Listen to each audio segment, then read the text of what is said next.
Bien, buenas tardes. ¿Cómo están? Bienvenidos sean todos. Este, pues bueno, vamos a empezar. Es la segunda parte de la enseñanza de la semana pasada, pero yo creo que va a ser una tercera parte también. Ah, yo creo que sí la hacemos. En estas 2 horas y media sí la hacemos. Es que hay mucho que hablar acerca del menosprecio, ¿no? Esaú da mucha tela para cortar, ¿no? Híjole. Bueno, pues vamos a orar. Oran junto conmigo, por favor. Sí. Señor, gracias. Gracias por este tiempo. De nuevo venimos a ti, rogando por gracia, pidiéndote que nos ayudes.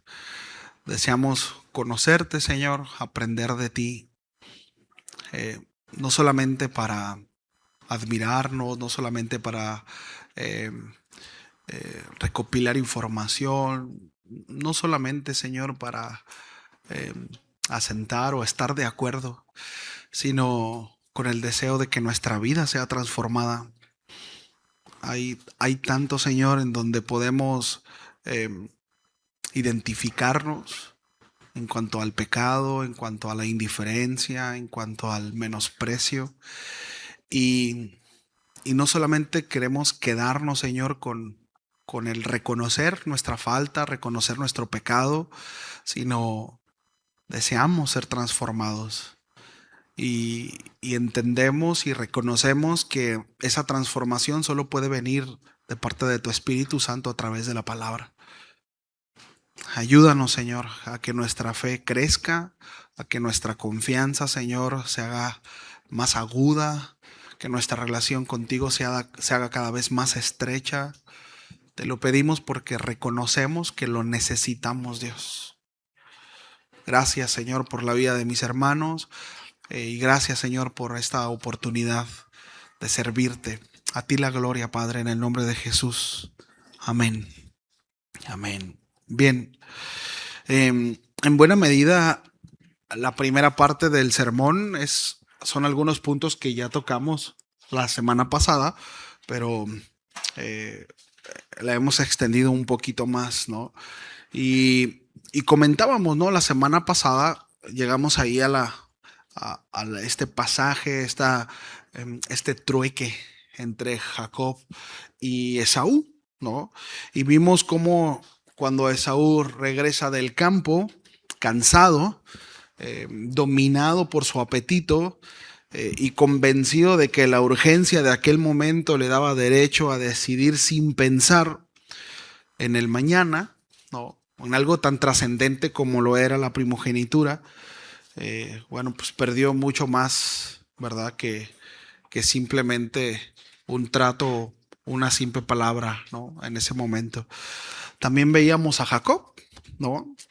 Frío, calculador, dispuesto a utilizar la debilidad de su hermano para obtener aquello que Dios ya le había prometido, aquello que Dios ya le había dado, ¿no? Y veíamos cómo tanto un corazón como el otro no reflejaban el carácter del Señor, ¿sí? Reflejaban pecado, ¿sí? Hasta aquí la escritura, la narrativa bíblica no tiene la intención de mostrarnos a Jacob como alguien piadoso, como alguien temeroso del Señor, como tampoco Esaú, por supuesto, ¿sí? Pero nos vamos a enfocar precisamente en el menosprecio, ¿sí? En tener por común lo santo, lo sagrado, aquello que el Señor nos ha entregado, que fue en buena medida lo que hablamos la semana pasada. Entonces, después de narrar esta venta, ¿no? Dios pronuncia un veredicto ahí en la escritura. Y ese veredicto es la parte lo cual quedó pendiente de desarrollar o lo que vamos a desarrollar precisamente, ¿no? Dice, y dijo Jacob, júramelo en este día. Y él le juró y vendió a Jacob su primogenitura. Entonces Jacob dio a Esaú pan y del guisado de las lentejas, y él comió y bebió y se levantó y se fue. Y mencionábamos esto, ¿no? Que ahorita vamos a enfatizar de nuevo. Así menospreció Esaú la primogenitura. Entonces, el relato termina con esta frase, ¿no? Una frase el cual tiene mucho peso, ¿sí? Es decir, Moisés, a quien se le adjudica el Pentateuco Génesis, que escribió Génesis, vemos ahí una intención, ¿sí? Muy marcada en la conclusión de este relato, ¿no? O en esta porción. Así menospreció Esaú la primogenitura, ¿sí? Esaú nunca dijo, yo odio la promesa de Dios, ¿sí? Es decir, no blasfemó, ¿verdad?, contra el pacto, no lo vemos en la escritura. No negó la historia de Abraham ni afirmó que el Dios de Isaac fuera falso. Simplemente actuó como si todo aquello valiera menos que un plato de comida. Sí. Y aquí aparece una verdad incómoda para nosotros, porque no siempre despreciamos a Dios con lo que decimos.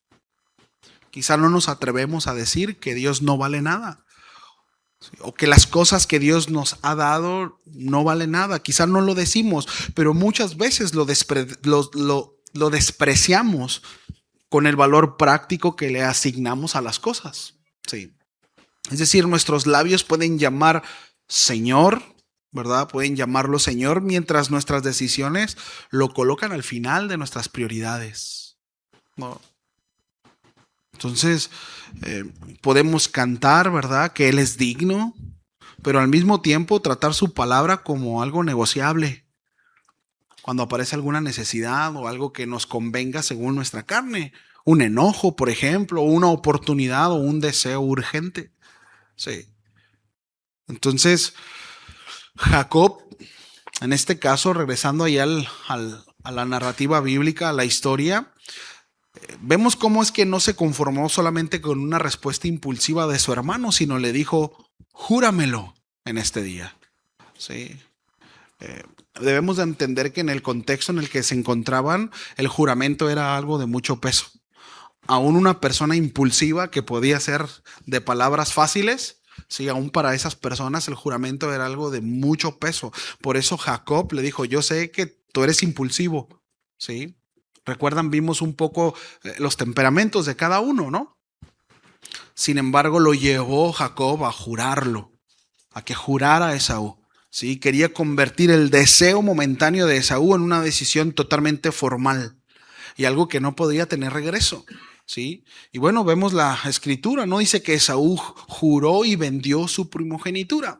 Entonces, de nuevo, la narrativa bíblica revela que qué es lo que había en aquella olla, que mencionábamos que Esaú ya andaba haciendo negocio con lo que Dios le había dado y ni siquiera sabía qué es lo que había en la olla. Nada más dijo, de eso rojo que está ahí, que huele rico, de eso quiero. Y bueno, dice ahí, ¿verdad?, que le eran lentejas, le dio lentejas acompañado con pan. Si vemos, no era un banquete real, ¿sí? No era una carne extraordinaria, ¿verdad? No era guayú, no era una rachera premium, ¿sí? No, era lentejas con pan, ¿sí? O sea, era una comida sencilla, era una comida ordinaria. Ojo con esto, reemplazable. ¿Sí me explico? O sea, que podía haber sido cualquier otra comida, pues. Y precisamente esto es lo que hace esta transacción aún más absurda. Y quiero que por favor vayamos nosotros pensando cuántas veces no negociamos cosas tan relevantes y tan importantes por cosas tan comunes, por solamente satisfacer, ¿sí?, placeres momentáneos. Sí. Entonces, de nuevo, Esaú no cambió su primogenitura por un reino visible, la cambió por algo que en unas horas después ya habría desaparecido de su cuerpo. Sí. Entonces la Biblia lo describe lo sucedido mediante una secuencia rápida, y lo veíamos también la semana pasada, ¿no? Dice que Jacob le dio, Esaú comió, bebió, se levantó y se fue, ¿no? Pero después la misma escritura interrumpe la escena y pronuncia el veredicto que Esaú seguramente jamás hubiera pronunciado con sus propias palabras o jamás hubiera dicho de sí mismo. De nuevo, así menospreció Esaú su primogenitura. Aquí el verbo hebreo es importante porque vamos a ver ahorita otro pasaje en la escritura en donde retoma esta misma idea, pero el verbo hebreo es basá y significa considerar algo insignificante, tratarlo como vil, tenerlo por indigno de estima, algo que no vale, ¿sí? De repente, no sé si ha encontrado algo y, no sirve de nada, ¿qué haces con eso? Lo vuelves a tirar porque no sirve, es algo que no tiene valor, ¿sí? Entonces, ahora, no describe solamente una emoción de rechazo, describe una valoración, habla de valor, ¿sí? Esaú colocó en la balanza una necesidad inmediata y una herencia vinculada con las promesas de Dios y concluyó que esa comida pesaba más. Sí. Ahora, observemos que el capítulo, de nuevo, no concluye diciendo que Jacob suplantó, que Jacob fue gandalla o que es una realidad, ¿verdad? O que Jacob se aprovechó de la vulnerabilidad de su hermano, que todo eso es real, lo veíamos un poco la semana pasada, ¿verdad? Ciertamente Jacob actuó con frialdad, ¿sí? Se aprovechó, vio la oportunidad, pero el énfasis final del relato es otro, es el menosprecio. Así menospreció Esaú la primogenitura. La conducta de Jacob no queda absuelta, pero Dios quiere que veamos con claridad precisamente la irreverencia de Esaú. ¿Por qué lo menciono? Porque solemos muchas veces justificar nuestra irreverencia, ¿sí? Solemos justificar el tener en poco cosas y de repente culpamos a terceros. Es que él, es que ella, es que la situación, es que lo que sea. No. Entonces, ahora, en ese sentido, familia, la primogenitura en cuanto a Esaú no consistía solamente en recibir una porción mayor de bienes. En el caso de Esaú, si su primogenitura estaba totalmente ligada con la promesa mesiánica. Ahora, Esaú había crecido oyendo aquellas historias. Él sabía, conocía del nacimiento milagroso de su padre Isaac, sabía que su propia madre había concebido después de años de esterilidad, de oración, de clamor, vivía cerca del pacto, pero la cercanía a lo santo, en este caso, no produjo estima por lo santo. Y aquí hay algo bien peligroso, muy peligroso, y es que la familiaridad puede conducirnos precisamente por un camino de descuido. Sí. Podemos acostumbrarnos tanto a escuchar la Biblia, cantar, orar, incluso congregarnos, servir, que terminamos precisamente tratando como ordinario aquello que un día recibimos con asombro.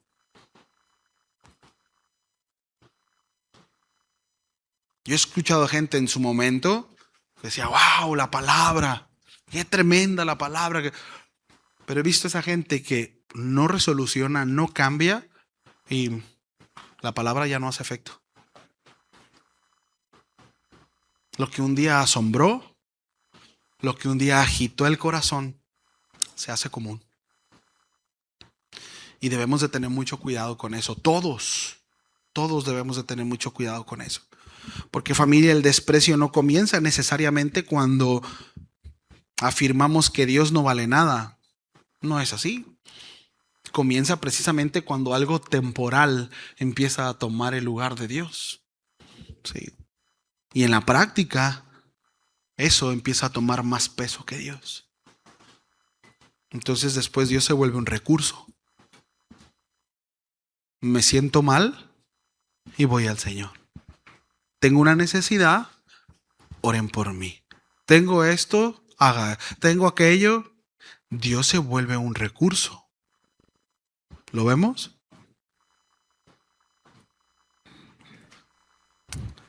La semana pasada mencionábamos esto también. Hebreos manda a llamar a Esaú, habla de Esaú y fuertemente. El autor de Hebreos lo llama profano. Hebreos 12:16 dice que no haya ningún fornicario, dice, o profano como Esaú. ¡Qué tremendo! ¿Cómo ve Dios a un hombre o a una mujer que menosprecia lo dado por Dios, que tiene en poco lo santo? Sí. Dice, profano como Esaú, que por una sola comida vendió su primogenitura. La palabra griega aquí es la palabra bébelos y se utiliza precisamente para lo común, aquello que se encontraba fuera del ámbito sagrado. Eso es alguien profano. Si una persona profana es incapaz de reconocer la diferencia entre el peso de lo santo y lo ordinario. Sí. Entonces, ese fue el problema de Esaú. No distinguió entre una comida que podía conseguir otra vez, en otra ocasión, con otro chef. ¿Sí? No distinguió entre conseguir esa comida, ¿sí?, ordinaria y una responsabilidad santa, un privilegio, un honor, un linaje. Sí. Vendió, estuvo dispuesto a dar lo mucho por algo tan poquito, algo momentáneo, un capricho, un capricho. Sí, ese fue el problema de Esaú y es el problema de muchos de nosotros, que muchas veces estamos dispuestos a negociar algo con tanto valor, con peso eterno, por momentos, por placeres, por instantes, ¿no? Y voy a seguir diciendo esto durante toda la enseñanza, ¿sí? Ahora, siglos más tarde, familia, el profeta Malaquías abre un expediente que precisamente comenzó en Génesis. No solamente hebreos, sino ya antes había un profeta que había hablado de Esaú. De hecho, todo el libro de Malaquías habla del menosprecio. Sí. Es una exhortación primeramente a los sacerdotes y después al pueblo que han menospreciado al Señor. Y a que ni saben quién es el que está en la antesala. ¿Quién creen que es la introducción al menosprecio? Esaú. Esaú. Sí. Aquí Malaquías es el último libro del Antiguo Testamento y vuelve a mencionar a Jacob y a Esaú. Malaquías profetizó a un pueblo que ya había regresado del exilio. Ya el templo estaba nuevamente funcionando, los sacrificios se ofrecían, los sacerdotes cumplían su turno, ya estaban activos de nuevo. Exteriormente la vida religiosa había regresado. Iban a la iglesia, algunos iban a la escuela bíblica, hasta los viernes también. Estaba funcionando la iglesia. Sin embargo, el corazón del pueblo estaba cansado, estaba desconfiado, se había endurecido. Sí. Y Dios abre el libro con una declaración. Dice, yo os he amado. Así es como empieza Malaquías 1:2. Y dice que el pueblo responde, ¿en qué nos amaste? Esa pregunta ya revela el problema, ¿no? Es bien interesante porque el profeta aquí, al final, miren, pues el profeta hablaba de parte del Señor, ¿sí? Y Dios conocía el corazón de su pueblo y conocía el corazón de sus sacerdotes. Y es bien interesante porque el profeta no solamente hace la pregunta, sino también da la respuesta que en el corazón del pueblo había, que en el corazón de los sacerdotes existía. Porque el Señor lo sabe todo, ¿verdad? Entonces, esa pregunta ya revela un problema. ¿Sí? Vemos desde cómo se maneja que no hay una pregunta humilde como para comprender, ¿verdad? Sino se cuestiona el amor de Dios, se cuestiona lo dicho por Dios. Miran sus circunstancias, comparan sus expectativas y concluyen que la fidelidad del Señor necesita ser demostrada. ¿En qué nos amaste? ¿Sí? Y la respuesta del Señor es la siguiente. ¿No era Esaú hermano de Jacob? Ahora, ¿por qué dice esto? Aquí estamos haciendo un pequeño spoiler para lo que viene más adelante. ¿Sí? Y es que Jacob precisamente después tiene un encuentro con el Señor, ¿sí? El Señor le cambia el nombre por Israel y el pueblo precisamente viene del linaje de Jacob, de Israel, ¿sí? Pero al principio no era así. Al principio el pueblo vendría de Esaú. ¿Sí lo vemos? No sería Jacob Israel, sino el que sería llamado pueblo de Dios iba a ser el linaje de Esaú.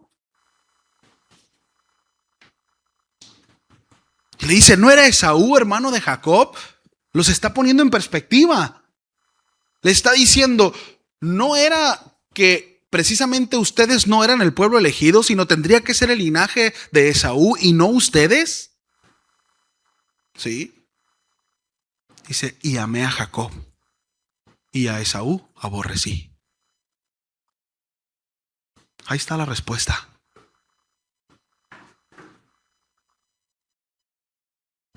Amamos a Dios. ¿Por qué? Según la Biblia. ¿Qué dice? El Señor nos amó.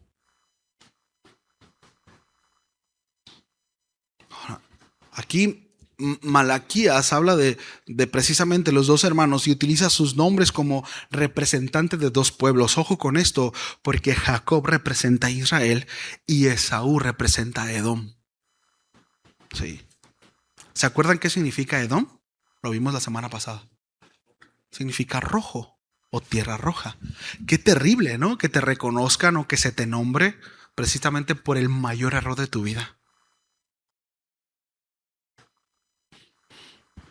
Ahora, el texto, familia, no enseña que Jacob, fuera escogido porque él era superior, o porque él era más espiritual, o porque era mejor.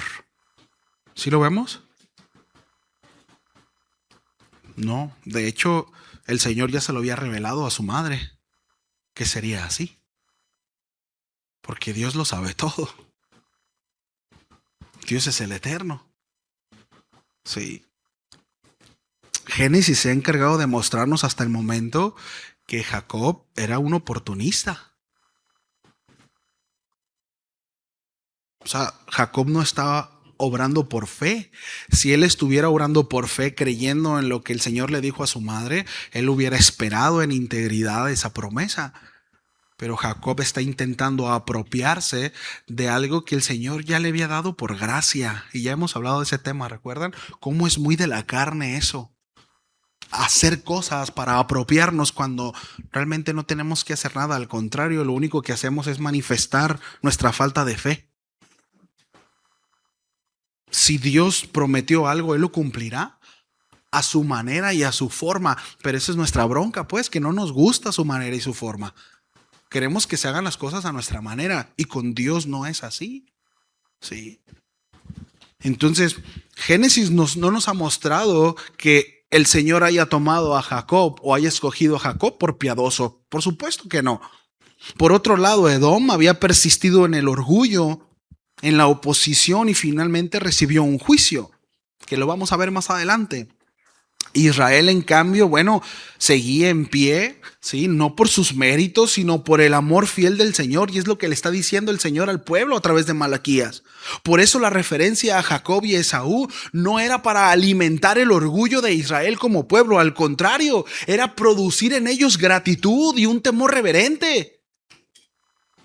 Porque les dijo, miren ustedes, no es por mérito, decidí yo amar a Jacob. Sí. Era como si Dios le dijera, su existencia como pueblo es evidencia de mi misericordia. No están delante de mí porque fueran mejores. Están aquí porque yo puse mi amor sobre ustedes. Yo les preservé. Yo mantuve el pacto. Así como con Abraham. La razón por la cual estamos nosotros aquí. La razón por la cual hemos sido rescatados y salvados y no es porque somos mejores. No es más que por su misericordia, no es más que por su gracia. Y eso debe de producir en nosotros precisamente gratitud y un temor reverente a Dios, no orgullo. no orgullo, porque de repente nos creemos mejores que otros. Es que yo sí hago esto, no es que yo predico, es que no. Ahora, inmediatamente después de recordarles ese amor inmerecido, sí, Dios confronta a quienes servían en el templo. Y él dice ahí en versículo 6, dice, el hijo honra al padre y el siervo a su señor. Si pues yo soy padre, ¿dónde está mi honra? Y si soy señor, ¿dónde está mi temor? Dice Jehová de los ejércitos, a vosotros, oh sacerdotes, que menospreciáis mi nombre. Aquí aparece la misma familia verbal de Génesis 25, es el verbo basá. Precisamente es empleado para decir que Esaú no menospreció, tuvo en poco su primogenitura. Aquí aparece nuevamente para describir a los sacerdotes que menospreciaban el nombre de Dios. Esta conexión es muy profunda, es muy interesante. Esaú había tratado como barata la herencia santa, los sacerdotes estaban tratando como barato al Dios que les había concedido el privilegio de acercarse a su altar, de relacionarse con él. Entonces el libro comienza recordando a Esaú, el hombre que despreció, y pocos versículos después utiliza el mismo verbo para hablarle a los sacerdotes. Sí. Ahora, esto es importante, familia, porque es posible continuar el culto mientras se desprecia al Señor, ¿eh? Sí se puede. Sí se puede. La acusación de Dios es directa. Sacerdotes que menosprecian mi nombre. Todo funcionaba. Hacían su función. Presentaban su ritual. Se presentaban como mediadores ante el pueblo y Dios. Se ponían sus túnicas. Se disfrazaban. Usaban el lenguaje correcto. Llevaban a cabo el protocolo. Se llenaban de sangre. Se limpiaban. Todo continuaba. Y el pueblo rendía homenaje y decía, otro año más redimido. Vámonos. Y el pueblo estaba alejado de Dios. Rendían culto, adoración a un Dios que no aceptaba eso. Eso nos puede pasar a nosotros. Eso nos puede pasar a nosotros. No solamente de manera colectiva, sino de manera personal. Vestirme apropiadamente para el domingo, llegar al culto a la hora correcta, llegar a la reunión correcta, saludar de manera correcta, usar el cristiañol. Dios te bendiga, varón. Dios te bendiga, hermana. Gloria a Dios. Amén. Aleluya. Levantar mis manos a aplaudir. Todo el protocolo. Escuchar la palabra. Amén. Y salir de aquí y no haberme relacionado con Dios ni un segundo. Religión. Eso es lo que había pasado con el pueblo. Y cuando Malaquías los exhorta, cuando Malaquías los confronta, ellos responden, ¿en qué hemos menospreciado tu nombre? Era necio, ¿no? ¿En qué hemos menospreciado tu nombre? No reconocen la acusación. No se ven como hombres irreverentes. ¡Ah, qué miedo! No sé ustedes, a mí esto me da miedo. Diría el doctor Chapatín, ¿no? Me da ñáñaras. Porque la Escritura nos amonesta, nos exhorta y nos advierte en contra de nuestro corazón, familia. Y dice que el corazón del hombre es perverso y engañoso más que todas las cosas. Dice, ¿quién lo conocerá? ¿Cuántas veces no hemos sido engañados por nuestro propio corazón? No. Entonces Entonces, ellos no reconocen, no se ven a sí mismos como hombres irreverentes. Después de todo, de nuevo, seguían asistiendo al templo, seguían vistiendo sus ropas sacerdotales, recibiendo las ofrendas, colocándolas sobre el altar. Si alguien les hubiera preguntado si honraban al Señor, seguramente habían respondido, amén, aleluya, gloria a Dios, viva el Cordero. Claro que sí, hermano. Por supuesto que honro al Señor. Por supuesto que temo a Dios. Sin embargo, Dios no estaba evaluando solamente la continuidad de la actividad religiosa. Escuche bien, familia, estaba mirando lo que ellos ofrecían, sus ofrendas, ¿sí? Precisamente hablaban más de lo que ellos decían con su boca. Por eso el Señor les responde, dice, ¿en qué te hemos ofendido? ¿En qué hemos menospreciado tu nombre, Señor? La respuesta es que hacen las cosas como se le da las ganas. Miren, versículo 7 dice, en que ofrecen sobre mi altar pan inmundo. Y dijiste, ¿en qué te hemos deshonrado? En que piensan que la mesa del Señor es despreciable. Otra vez aparece el lenguaje de desprecio. La mesa del Señor o la mesa de Jehová, como dice Valera 60. Y esto se refiere precisamente al altar donde se ofrecían los sacrificios. Ellos no necesariamente decían en voz alta, la mesa del Señor no vale nada, pero sí lo decían mediante la calidad de lo que colocaban sobre de ella. Ofrecían a Dios lo que no le ofrecían a un gobernador, ¿eh? Y de hecho el Señor les exhorta en eso y se los dice, porque Dios continúa. Y cuando ofrecen el animal ciego para el sacrificio, ¿no es malo? Asimismo, ofrecéis el cojo o el enfermo, ¿no es malo? Y mire lo que les dice el Señor. Preséntalo pues a tu príncipe. ¿Acaso se agradará de ti o lo será acepto?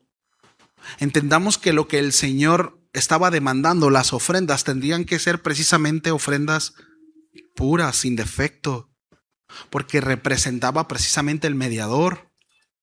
¿Sí? Y lo que hacían es que estaban presentando al Señor sus ofrendas, eran lo que le sobraba.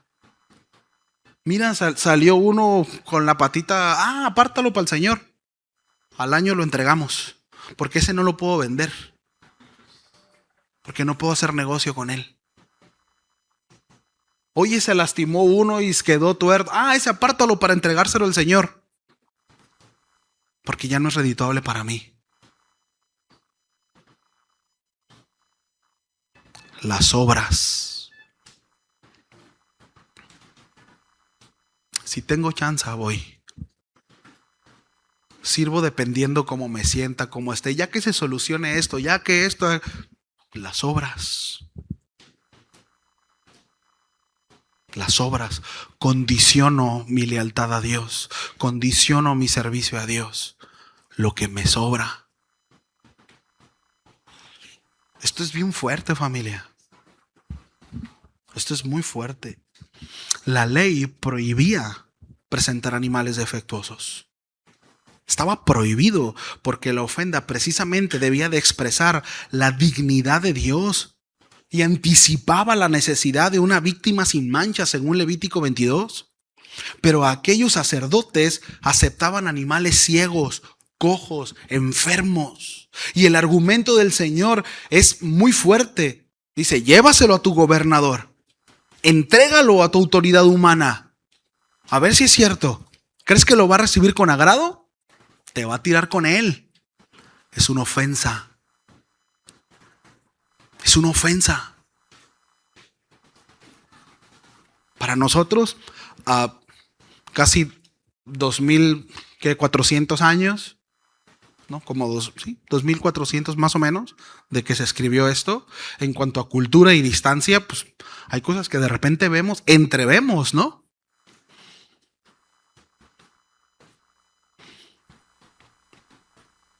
Pero el peso era demasiado entregar una ofrenda en esa condición. Sí. Ahora, ellos conocían la respuesta. Jamás habrían presentado ante un gobernador, ante un príncipe, un regalo que pareciera un insulto. Por supuesto que no. Por una autoridad terrenal, era seleccionar algo digno para ese gran rey, ¿verdad? Por eso el Señor más adelante les dice eso. Entonces el problema no era que Dios necesitara animales de alta calidad para alimentarse. Dios no tiene hambre, a Dios no le da hambre. Sí, era lo que representaba.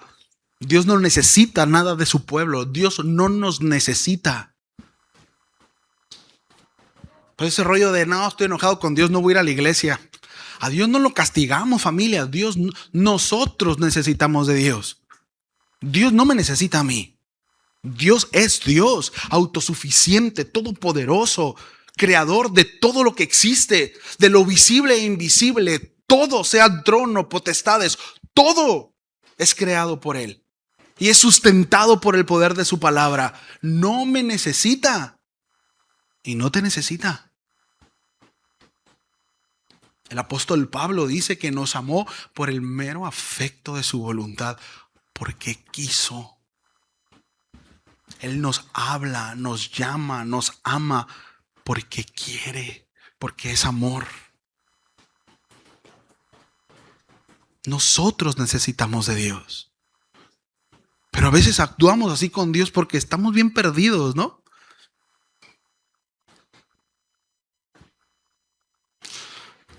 Entonces, de nuevo, el problema no era que Dios necesitara animales para poder alimentarse. Dios no necesita nada de eso. El sacrificio revelaba, ¿verdad?, el corazón del adorador. Ese es el asunto, ¿sí? Su honra merece mi cuidado. Su altar es un lugar apropiado para dejarlo mejor, no sobrantes. Sí. Ahí está el desprecio. Ahora, no siempre se manifiesta de nuevo negando todo a Dios. No es como que un día decimos, no, yo no quiero nada con el Señor y el Señor es esto y esto. No, así no se manifiesta el menosprecio. No.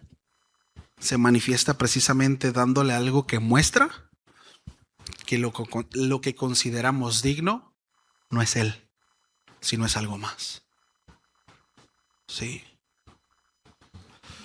Ahora, más adelante el Señor expone las palabras que decían entre ellos, porque dice el versículo 13, habéis además dicho, dice, fíjate, el Señor conocía el corazón.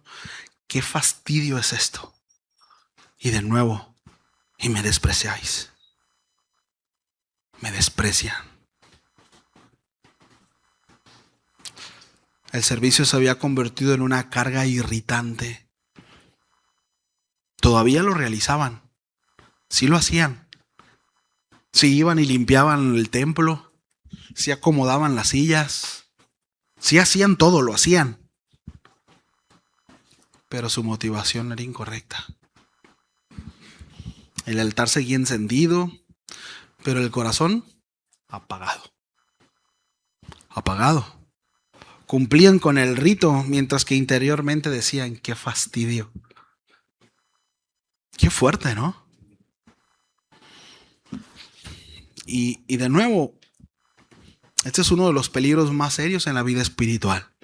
Continuar haciendo las cosas santas después de haber perdido el sentido de la grandeza de eso. El peso de lo solemne, de lo santo, de lo puro, de lo que tiene que ver con el Señor, con su eternidad. Porque podemos cantar sin adorar, podemos predicar sin temor, orar sin depender de Dios, servir sin amar, congregarnos sin esperar encontrarnos con el Señor por mero protocolo. Y la estructura puede permanecer activa, familia, pero el asombro ya no está. Muerto. Sí. Entonces la profanidad, de nuevo, no siempre tiene que ver con abandonar el culto. A veces continúa oficiándolo. Sí. Pero de manera profana, es decir, teniéndolo como algo sin peso y sin valor. Ahora, Malaquías dirige estas palabras primero a los sacerdotes, ¿sí? Antes de aplicarla a toda la congregación. Pero por eso es importante aquí, quienes servimos, debemos de permitir siempre que el Señor examine nuestro propio corazón. Porque de aquí empieza por los que estamos a cargo, ¿no? Entonces, los pastores no somos sacerdotes levíticos, ciertamente, ¿sí? No repetimos los sacrificios del antiguo pacto. Cristo ofreció el sacrificio definitivo, pero tenemos ciertas responsabilidades, ¿sí? Es decir, aquellos que enseñamos la palabra y servimos a la iglesia, debemos de escuchar esto como una advertencia, con una especial seriedad, cuidar nuestro corazón de nuevo, porque podemos ser engañados y aquí voy a meter mi petición que lo hago cada rato, pero por eso es importante que ore por nosotros, ore por mí, por mi familia, ore por Bogdan, por Pedro, por Carlos, por César, por todos los que participamos, por todos los que trabajamos, los que nos paramos enfrente y predicamos, los que sirven en cualquier área, los maestros, por Sidelín, por Lili, por todos. Porque podemos hacer las cosas bien, aprendemos a hacer las cosas, pero no necesariamente podemos estar honrando a Dios con lo que hacemos.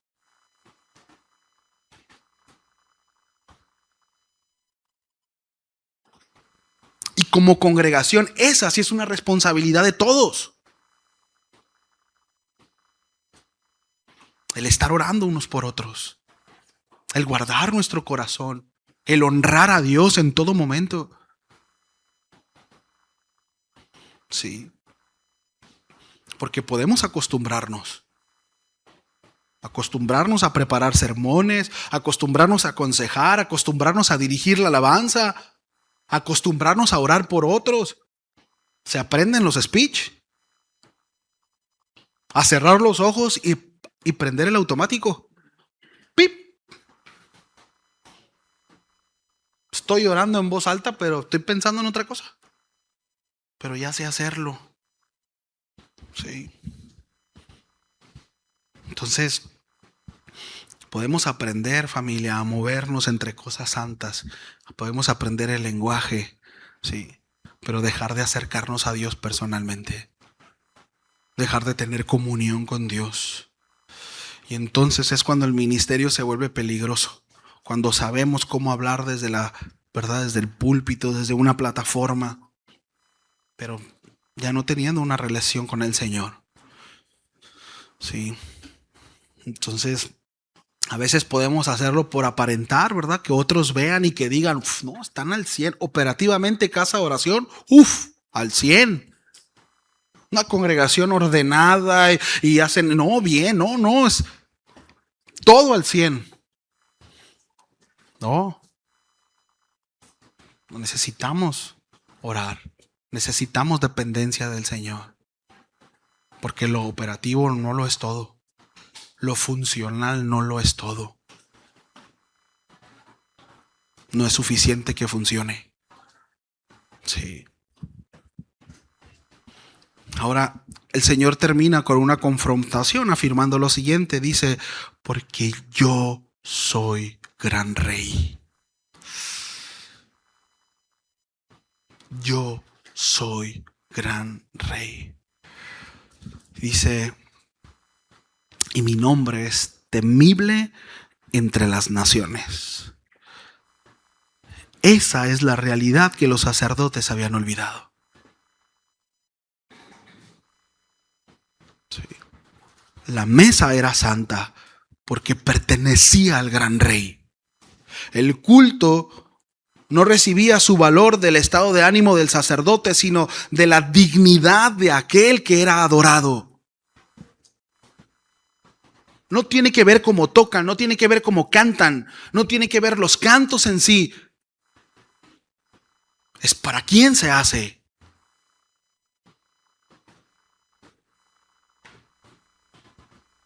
Sí. Entonces, la solución a la irreverencia no es fabricar emociones religiosas. No es buscar estímulos, es que para que se prenda la banda, ¿verdad? Y vamos a hacer esto. Y no es manipulación. No. Es volver a ver quién es Dios. Es poner nuestra mirada en el Señor. Por eso el autor de Hebreos dice poner nuestra mira, dice, en Cristo Jesús. Es el autor y el consumador de nuestra fe. Sí. Y está bien si a usted le gusta sentir, y está bien, o sea, que sientan, nada con eso, al contrario. Pero no se trata de eso. No se trata de eso. Sí. Fíjense, Hebreos añade una advertencia acerca de Esaú, porque Hebreo también habla de Esaú, ¿no? Lo chicotean por todos lados de Esaú. Pero miren, Hebreos 12:17 dice, porque ya sabéis que aún después, deseando heredar la bendición, fue desechado. Y no hubo oportunidad para el arrepentimiento, aunque la procuró con lágrimas. Este es un texto que de repente se ha malinterpretado un poco y ahorita lo vamos a ver, ¿sí? Pero este texto no está enseñando que una persona verdaderamente arrepentida que llegue a Cristo sea rechazada por Dios. Eso es totalmente contrario a todo el contexto bíblico, ¿sí? Y regla de interpretación, si yo veo un texto o interpreto un texto que es contrario a todo el contexto, estoy interpretando mal mi texto, ¿sí? Es decir, toda la escritura es congruente porque hay un mismo autor dentro de toda la escritura, ¿sí? Entonces no hay una contradicción aquí. No está hablando de eso porque Juan 6:37 dice, el Señor mismo, el que viene a mí, no le echo fuera. Un corazón contrito y humillado no despreciaré jamás, dice el Señor. Entonces, ¿qué es lo que está enseñando el autor de Hebreos? Hebreos señala que Esaú quiso recuperar la bendición que había perdido, pero ya no pudo revertir aquella consecuencia. En Génesis 27, Esaú llora, de hecho lo vamos a ver más adelante, cuando descubre que Isaac bendijo a Jacob. Sin embargo, después de llorar, dice la narrativa bíblica que él alimentó su odio y después planea matar a su hermano. Es decir, no vemos realmente un corazón piadoso, un corazón que haya ido al Señor, que se haya arrepentido, que haya dicho, Señor, perdóname, tuve en poco la primogenitura. Señor, no consideré lo que me estabas dando. No vemos eso. Sí vemos que lloró amargamente por la consecuencia. Por la consecuencia. Como aquel que llora porque lo cachan, pero no por arrepentimiento. ¿Sí lo vemos? Son cosas distintas. Sus lágrimas expresan dolor por la pérdida, pero no vemos aquí un corazón rendido ante Dios. Por eso, familia, debemos de distinguir entre arrepentimiento de pecado y el lamentar el pecado que nos quitó algo, porque el pecado nos quita cosas. La paga de pecado es muerte. Las consecuencias del pecado son terribles, familia. No sale nada bueno del pecado. Nada bueno. Aún esa pequeña satisfacción termina siendo un hueco en el estómago. Una insatisfacción aún mayor. Una angustia y un dolor todavía más estresante, más doloroso, porque el pecado eso genera. Es muerte. Sí. Por eso debemos distinguir entre arrepentimiento del pecado y cuando lamentamos las pérdidas, porque podemos llorar, ¿verdad? Por un matrimonio y nos duele porque está herido, pero no necesariamente arrepentirnos a causa del orgullo. Me duele lo que está pasando, me duele lo que dije, me duele lo que hice por las consecuencias que estoy causando, pero no necesariamente puedo estar arrepentido. No el arrepentimiento bíblico. Podemos llorar porque perdimos la confianza de nuestros hijos sin abandonar la conducta que los destruyó. Podemos llorar porque una oportunidad terminó, ¿verdad? Precisamente porque no obedecí, no hice las cosas bien y aquello que pudo ser bueno terminó siendo un desastre. Y sí, lamento mucho lo sucedido, pero no necesariamente estoy arrepentido. Quizás es cuestión de tiempo para que vuelva a actuar de la misma manera. Sí.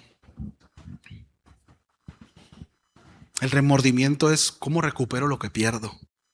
Pero cuando estamos arrepentidos, es voy al Señor y le digo, Señor, perdóname. Entiendo que no merezco nada, pero estoy arrepentido. Perdóname. Sí. Ahora, la gracia perdona verdaderamente a quien se vuelve al Señor. Esa es la narrativa de la Biblia. Eso es una realidad. Pero el perdón no siempre elimina todas las consecuencias. Sí. Hay palabras que no podemos recoger. Ya las dijimos. Ya herimos. Ya lastimamos. Y sí, podemos pedir perdón y sí nos perdonan. Pero ya dijimos lo que dijimos. Ya quedó ahí. Sí. Hay oportunidades que no regresan. Heridas que se requieren años de restauración. Por eso Hebreos no quiere producir esta desesperación, sino nos lleva a estar vigilantes a nuestro corazón. Ahí en el versículo 15 dice, mirad bien, no sea que alguno deje de alcanzar la gracia de Dios.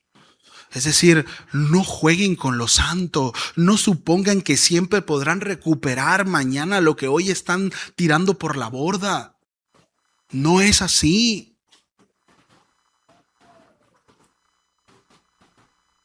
No tenemos el tiempo comprado. Ahora, si el sermón terminara solamente con Esaú y los sacerdotes, pues nos dejaría un mandamiento imposible, de valora mejor las cosas y esfuérzate más. Miren, está buena la advertencia, pero les voy a decir algo, y no es contradictorio. Todos lo hacemos o lo haremos en algún momento de nuestra vida. Todos.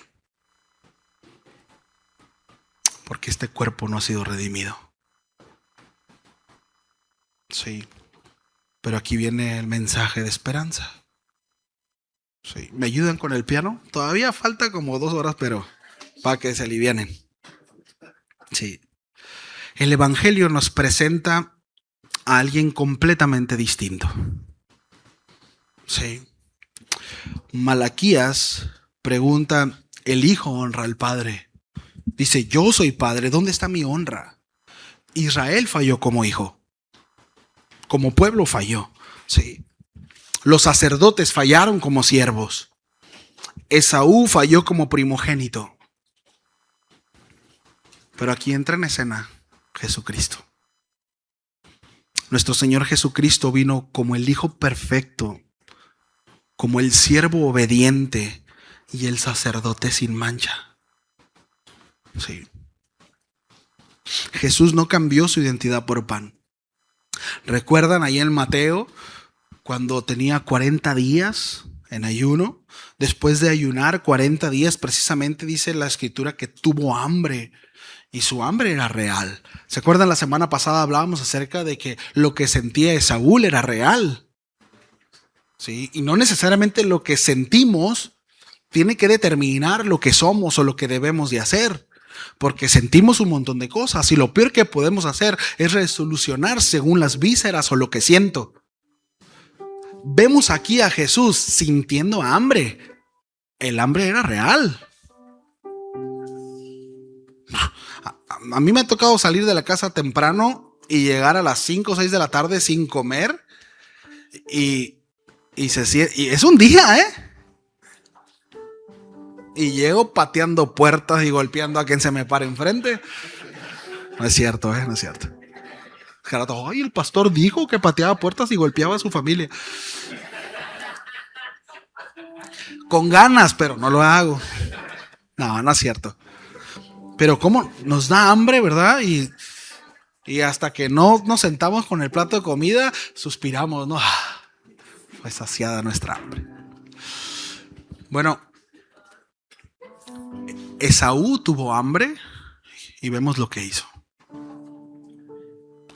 Jesús tenía 40 días. Sí.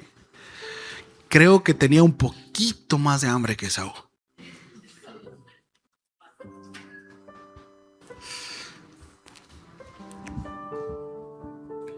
Jesús tuvo hambre y su hambre era real, mucho más intensa que la de Esaú cuando regresó del campo. Y dice que el enemigo se le acercó y le dijo: si eres el Hijo de Dios, di que estas piedras se conviertan en pan. Ahora, la tentación no consistía simplemente en comer. El pan era bueno y Jesús tenía poder para producirlo. La tentación, familia, consistía en utilizar su identidad de hijo para actuar independientemente de la voluntad del Padre. ¿Sí lo vemos? Es decir, permitir que una necesidad legítima se convirtiera en el Señor de su obediencia. Pero dice la Escritura que el Señor obedeció en todo al Padre. Sí. Esaú dijo: me voy a morir. ¿Para qué me sirve esta primogenitura? Si me voy a morir, ¿de qué me sirve ser el primogénito? Quiero comer, ¿verdad? Jesús respondió: no solo de pan vivirá el hombre, sino de toda palabra que sale de la boca de Dios. Esaú colocó el pan por encima de su condición de primogénito. Cristo colocó la palabra del Padre por encima del pan, aún teniendo hambre. El autor de Hebreos dice que Jesús fue tentado en todo y lo padeció todo por amor a nosotros. Sí. Esaú quiso salvarse de una sensación momentánea de muerte. Sentía que se moría de hambre y entregó su herencia, pero Cristo fue obediente hasta la muerte para compartir su herencia con quienes no lo merecíamos. Sí. Ahora, por otro lado, los sacerdotes a los cuales habla Malaquías llevaban al altar animales ciegos, cojos, enfermos. Jesucristo no trajo delante del Padre una ofrenda ajena ni defectuosa. Se ofreció a sí mismo, el Cordero sin mancha, sin pecado. Sí. Hebreos 7:26 dice: santo, inocente, sin mancha, apartado de los pecadores. Y en el capítulo 9, en el versículo 14, añade que se ofreció a sí mismo sin mancha a Dios. Sí. El verdadero sacerdote fue también la ofrenda perfecta. Sí. Como sacerdote ofreció. ¿Y qué fue lo que ofreció? Se ofreció a sí mismo. Sí. Ahora, nosotros hemos dado a Dios obras, ¿sí o no? Hemos obedecido a Dios de manera incompleta. Hemos dado devociones divididas. Cristo le dio al Padre una vida de obediencia perfecta, y en la cruz esa obediencia fue contada a favor de los pecadores que vienen a Él por fe. Por eso el Evangelio, familia, no nos dice que primero fabriquemos una ofrenda suficientemente buena para que Dios nos la reciba. No podemos. ¿Qué le ofrecemos a Dios?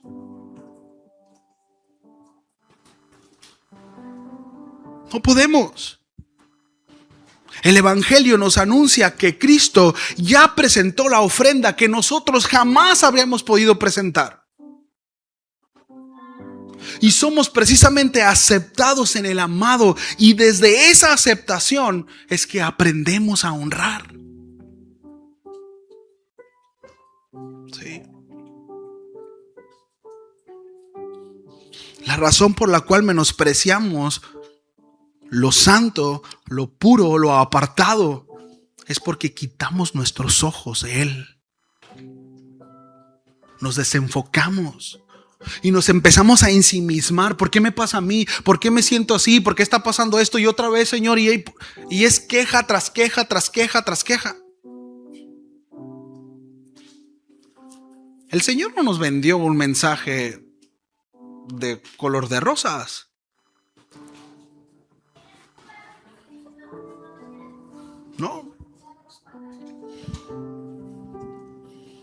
Ahora, el contraste con Jacob también es glorioso. Jacob utilizó pan para quitarle la herencia a su hermano hambriento. Jesucristo, el heredero de todas las cosas, dice la Escritura, que entregó su propio cuerpo para hacer coherederos a pecadores hambrientos. Jacob preguntó en esencia, ¿qué me darás a cambio? Trueque. Ella tenía la mira puesta lo que quería. Familia, Cristo nos recibe por gracia. No hay nada que podamos darle a Él. No hay nada que podamos darle a Él. No hay más que desesperación, fragilidad, angustia. No es cierto, nosotros le juramos a Dios cosas y decimos, Señor, ahora sí voy a hacer esto, ahora sí voy a hacer esto, otro. Y no es cierto, es cuestión de tiempo para que fallemos.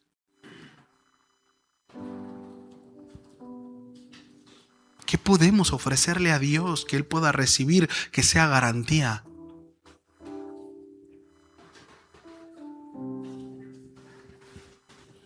No. Jesús nos recibe por gracia. No compramos la adopción. No negociamos un lugar en la familia. No traemos una primogenitura propia. Venimos con las manos vacías y somos unidos al Hijo amado. Por gracia. Por gracia. Sí. En la cruz Jesús no buscó un alivio inmediato a costa de la obediencia, no. Nosotros vemos los evangelios, Él sufrió sed, vergüenza, dolor, muerte, pero permaneció fiel. Y por esa obediencia a quienes tantas veces hemos de alguna manera menospreciado. El momento hemos recibido el perdón de Dios con un corazón nuevo. Dice el apóstol Pedro, una herencia incorruptible, incontaminada e inmarcesible, reservada en los cielos, por medio de Cristo Jesús. Entonces, el evangelio, familia, no es solamente el consejo de controla mejor tus apetitos. No solamente es échale ganas, lee más la Biblia, ora más. No, y no estoy diciendo que no le echemos ganas, y por el amor de Dios no estoy diciendo que no leamos la Biblia y no oremos. Pero debemos entender que por más que oremos y por más que leamos y por más que le echemos ganas, nosotros no ganamos nada. Nosotros ya tenemos un favor inmerecido. ¿Sabes por qué? Porque Él quiso, por gracia.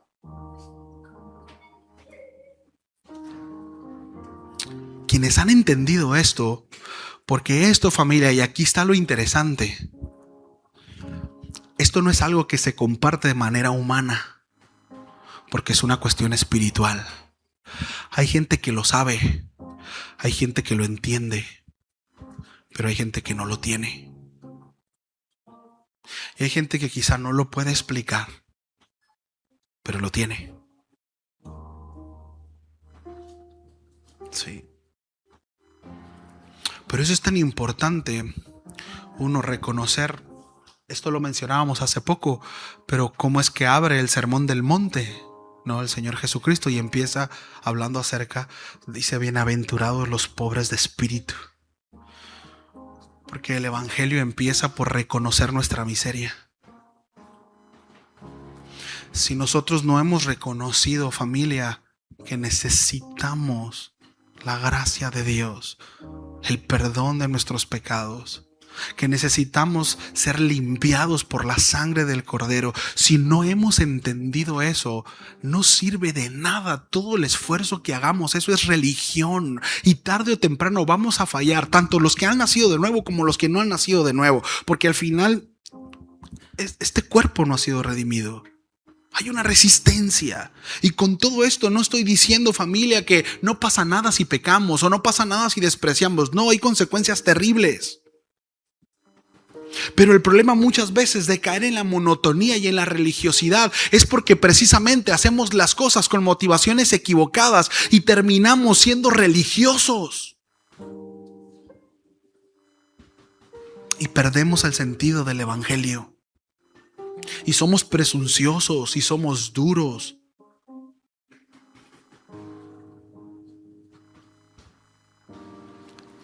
Y a veces con nosotros mismos. Nosotros mismos sentimos que no damos el ancho. Nosotros mismos nos quedamos cortos. Y menospreciamos lo que Dios ha hecho. Lo que Dios ha dado. Sí. El Evangelio anuncia que el Hijo obediente venció donde nosotros caímos. Él salió victorioso en nuestras derrotas. Sí. Ahora su espíritu produce en nosotros dominio propio. Ahora es su espíritu quien nos enseña a decirle al deseo: eres una necesidad, pero no eres mi Señor.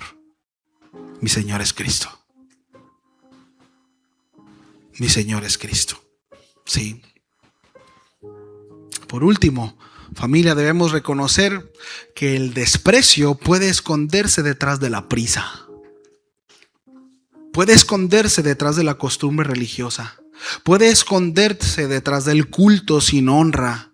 Detrás de esas decisiones gobernadas por apetitos, por impulsos. Sí. Pero lo que debemos de hacer con ello es conducirlas a Cristo. Llevarlas a aquel que obedeció en todo.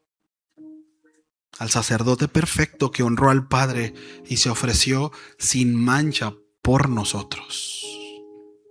Sí. Oramos al Señor. Póngase de pie, por favor.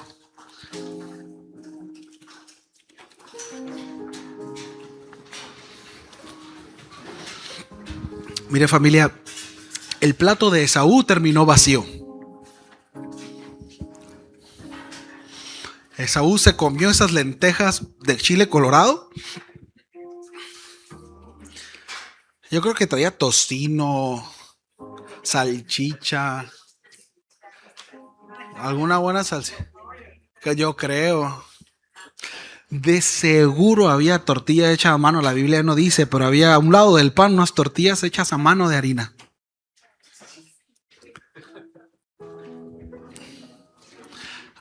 Al final, el plato quedó vacío. Lo que se echó al estómago en cuestión de horas o minutos, no sé la digestión del brother. Era alguien que hacía mucho ejercicio, quizá pronto. Ni siquiera en su cuerpo estaba lo necesario, ¿no?, para nutrirse. Pero al final ya no estaba. Y en comparación con lo que entregó, que era algo eterno, era algo que nada podía quitárselo. No.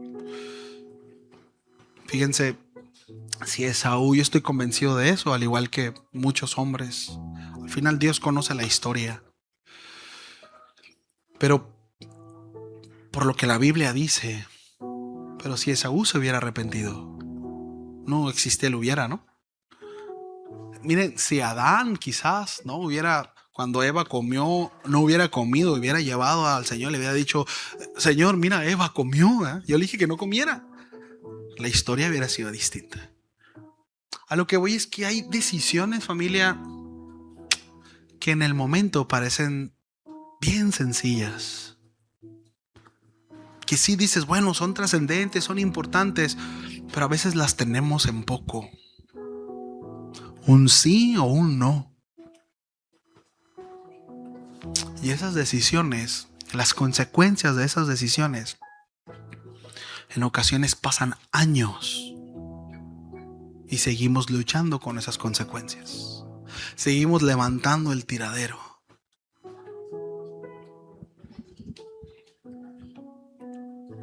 No podemos hacer nada por las decisiones que ya tomamos ayer, antier, hace 3, 5, 10 años. No podemos hacer nada por eso, ¿ah?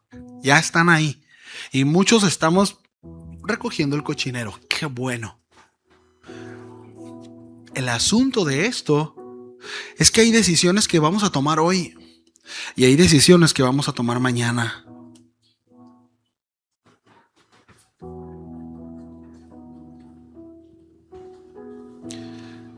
tengamos cuidado con las decisiones que tomamos. No tengamos en poco, no pongamos por más lo menos. Un si voy a la iglesia o no voy a la iglesia significa mucho. Y hay mucha influencia en los nuestros. Hombres, varones primeramente.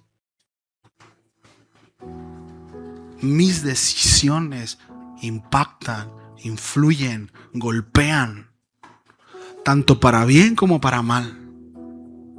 Y por supuesto, hermanas, esposas, mujeres, las decisiones impactan tanto para bien como para mal. Que Dios nos ayude, ¿sí? Que Dios nos ayude. Gracias a Dios por su palabra. Yo doy gracias a Dios por el cabezón de Esaú. Me enseña mucho. Pero de nuevo, como al principio oraba, no se trata solamente de saber y reconocer, sino que el Señor haga la obra en nuestras vidas. Yo lo necesito. ¿Oramos a Dios? ¿Sí? Señor, gracias. Gracias por tu palabra. Gracias, Señor.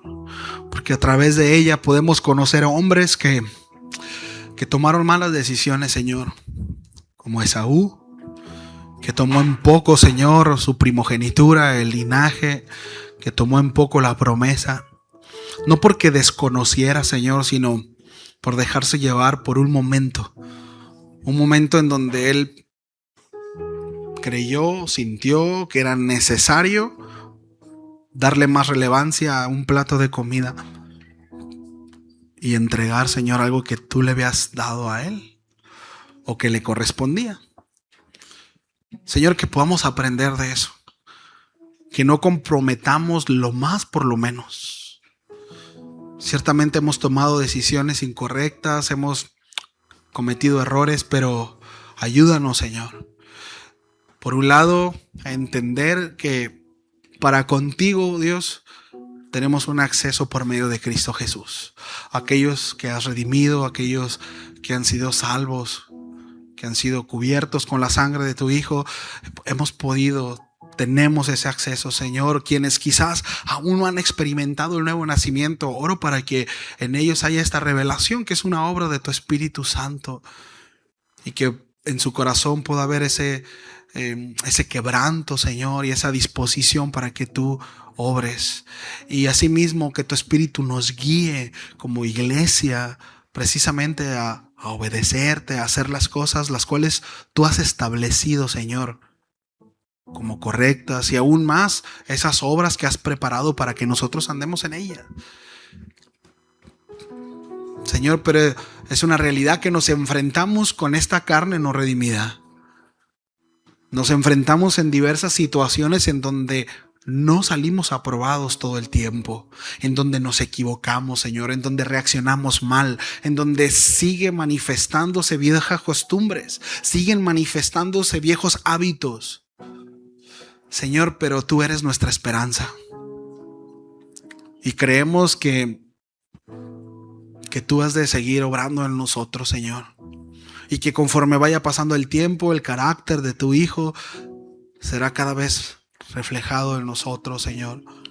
Y nosotros podremos caminar conforme a tu verdad y hacer tu voluntad, Señor, por encima de todo. Convéncenos, Señor, también de pecado. Muestra nuestra idolatría. Muestra nuestro pecado oculto. Porque nuestro corazón es engañoso, Señor. Y también que podamos ir a la Escritura y así como Cristo y muchos otros hombres que reaccionaron, Señor, o que obedecieron, también están ahí como ejemplo para que nosotros podamos hacer las cosas como tú quieres. Porque de eso se trata, Señor, de que se haga tu voluntad. Se trata de tu gloria, porque tú eres gran Rey, Señor de las naciones. Tú eres Padre y Señor. Perdónanos, Señor, si quizás con nuestra vida, con nuestras decisiones, no te tratamos o no nos dirigimos a ti como eso, como el Señor de nuestras vidas, como el gran Rey que eres. Perdónanos y ayúdanos. Te lo pedimos, Señor, en el nombre de Jesús. Amén y amén. Familia, que Dios me los bendiga. Si Dios lo permite, nos vemos el viernes.